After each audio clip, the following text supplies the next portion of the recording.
ఏమిటి జ్ఞానం అంటే?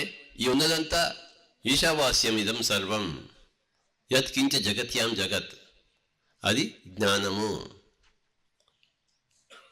తీన త్యక్తేన భుంజేద మా గృద కసు, అది జ్ఞానంతో జీవించడం.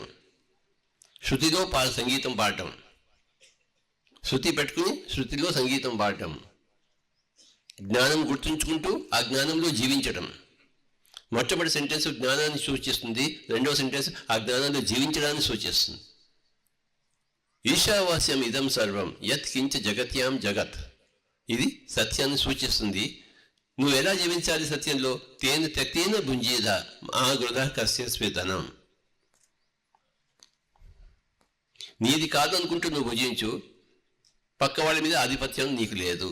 పెళ్ళాం ఉంది కానీ పెళ్ళ మీద ఆధిపత్యం లేదు, ఎక్కడా ఆధిపత్యం లేదు. నో ఆధిపత్యము, నో స్వంతము. తేన త్యక్తేన భుంజేద అంటే నో స్వంతము, మా గృధ కస్య స్వేదనం అంటే నో ఆధిపత్యము.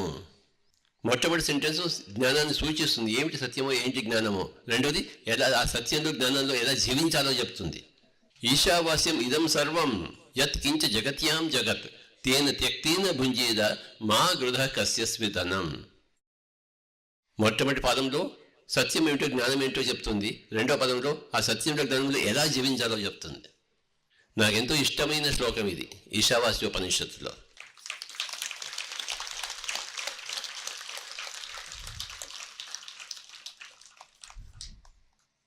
అన్నీ చదవాలి, ఉపనిషత్తులను చదవాలి, ఎక్కడెక్కడ ఆధ్యాత్మిక ఉందో అంతా చదవాలి, ఆ జ్ఞానంలో పూర్తిగా తడవాలి. వర్షంలో తడిసినట్టు, వర్షంలో తడిస్తే ఎంత బాగుంటుంది చెప్పండి. హాయిగా వర్షం వస్తుంది, వర్షంతో మనం స్నానం చేస్తున్నాం, ఎంత బాగుంటుంది. ఈ పుస్తకాలు చదివితే జ్ఞాన వర్షంలో మనం తడుస్తాం, జ్ఞాన వర్షంలో చిందులు వేస్తాం. మనం పుస్తకాలు చదవాలి, ఎన్నో పుస్తకాలు ఉన్నాయి, అన్ని పుస్తకాలు చదవాలి. చదువు వచ్చిన వాడు చదవాలి, చదువు వచ్చు కదా చదవాలి. ఎన్ని పుస్తకాలు ఉన్నాయో చదవడానికి. ప్రతి పుస్తకంలోనూ రెండు విషయాలు చెప్తాయి. సత్యం ఏంటో చెప్తుంది, ఆ సత్యం ఎలా జీవించాలో చెప్తుంది. రెండు విషయాలు. శృతి అంటే ఏమిటి, లయ అంటే ఏంటి తెలుస్తుంది. Number 1 point.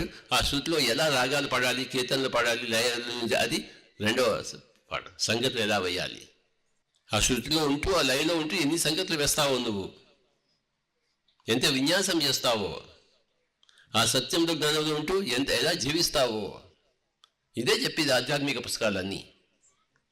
ఆధ్యాత్మిక శృతి, ఆధ్యాత్మిక లయ, తర్వాత ఆ ఆధ్యాత్మిక స్థితిలో ఆధ్యాత్మిక లయలో మన సాంసారిక జీవితం, మన దేహవత్ జీవితం. ఇక్కడ నేను ఇలా కూర్చున్నానంటే ఎన్ని పుస్తకాలు చదివానో ఆ పుస్తకాల జ్ఞానం అంతా ఇక్కడ ఉంది.